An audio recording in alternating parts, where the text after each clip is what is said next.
Assalamualaikum warahmatullahi wabarakatuh. Nama saya Naila Safira dengan NPM 215103024. Saya akan mempresentasikan makalah ujian tengah semester mata kuliah Etika Bisnis dan Profesi kelas C S1 Akuntansi. Yang pertama, latar belakang.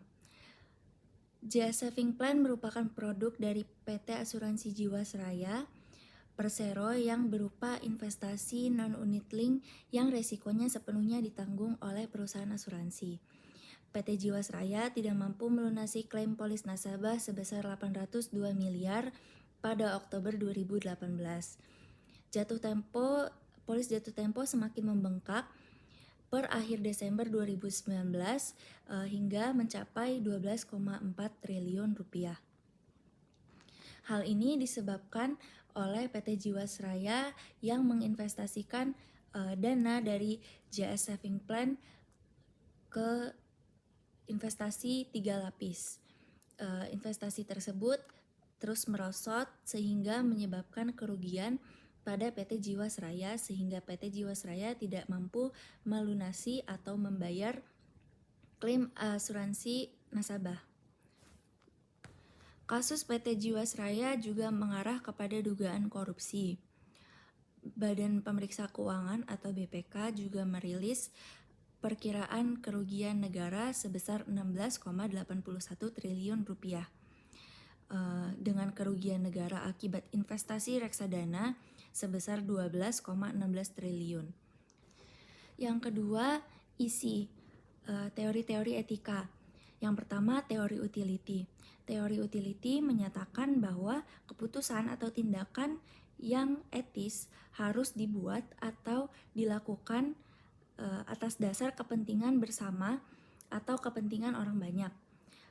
Atau dapat dikatakan keputusan tersebut dapat bermanfaat bagi orang banyak. Yang kedua adalah teori deontologi. Teori deontologi menyatakan bahwa etis atau tidaknya suatu keputusan atau tindakan itu tidak bergantung atau tidak berkaitan dengan tujuan, konsekuensi, dan akibat dari tindakan tersebut. Sehingga dapat disimpulkan bahwa keputusan atau tindakan yang etis adalah suatu kewajiban terlepas dari tujuan dan konsekuensi atau akibat yang ditimbulkan dari keputusan atau tindakan tersebut. Selanjutnya, good corporate governance. Good corporate governance atau tata kelola perusahaan adalah suatu sistem yang mengatur dan mengendalikan perusahaan dan dapat menciptakan nilai tambah bagi stakeholder atau pemegang saham. Good corporate governance ini menekankan pada pentingnya hak pemegang saham untuk memperoleh informasi dengan benar dan tepat pada waktunya. Dan yang kedua, kewajiban perusahaan untuk melakukan pengungkapan atau disclosure secara akurat, tepat waktu, dan transparan terhadap semua informasi kinerja perusahaan.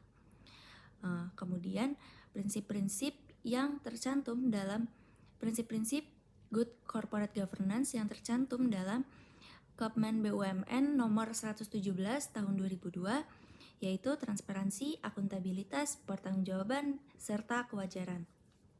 Pembahasan kasus berdasarkan teori-teori etika. Yang pertama, pembahasan kasus berdasarkan teori utility. Manajemen PT Jiwasraya menempatkan dana JS Saving Plan pada saham lapis 3, yang dimana saham-saham pada kategori ini memiliki volatilitas harga yang tinggi. Saham lapis 3 ini bisa dipermainkan sehingga harganya melonjak dan keuntungannya dapat diambil ketika saham tersebut melonjak. Namun, pada kenyataannya, harapan manajemen ternyata tidak terbukti. Nilai dari saham di mana dana JS Saving Plan ditanamkan justru terus menurun sehingga menyebabkan kerugian hingga triliunan rupiah. Akibatnya, para nasabah JS Saving Plan dirugikan karena tidak dapat menarik dana kembali. Selain itu, negara juga dirugikan atas kejadian ini karena PT Jiwasraya merupakan BUMN yang dana operasionalnya juga berasal dari negara. Pada akhirnya manajemen PT Jiwasraya dianggap tidak melaksanakan etika bisnis dengan baik berdasarkan teori utility karena telah merugikan nasabah dan negara serta mengurangi kepercayaan masyarakat terhadap produk asuransi secara keseluruhan. Yang kedua, pembahasan kasus berkaitan dengan teori deontologi.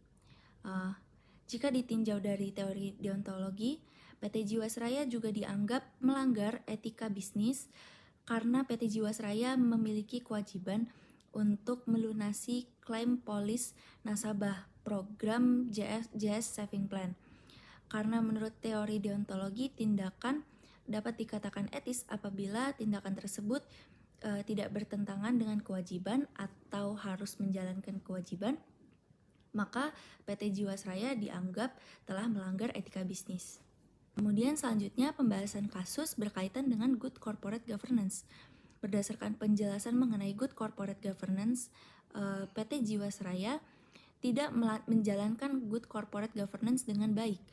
Sedangkan agar perilaku manajemen dalam menetapkan kebijakan, mengambil keputusan, dan operasional perusahaan tetap objektif, perlu adanya pengendalian. Pengendalian manajemen ini salah satunya dengan penerapan good corporate governance yang bagus.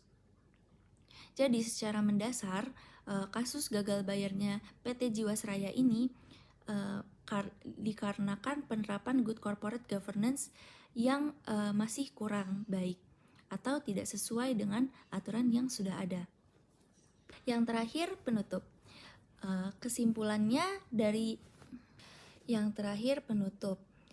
dapat kita simpulkan bahwa dari kasus mega korupsi PT Asuransi Jiwasraya dapat dikatakan bahwa PT Asuransi Jiwasraya melanggar etika bisnis ditinjau dari teori utility, teori deontologi, dan good corporate governance.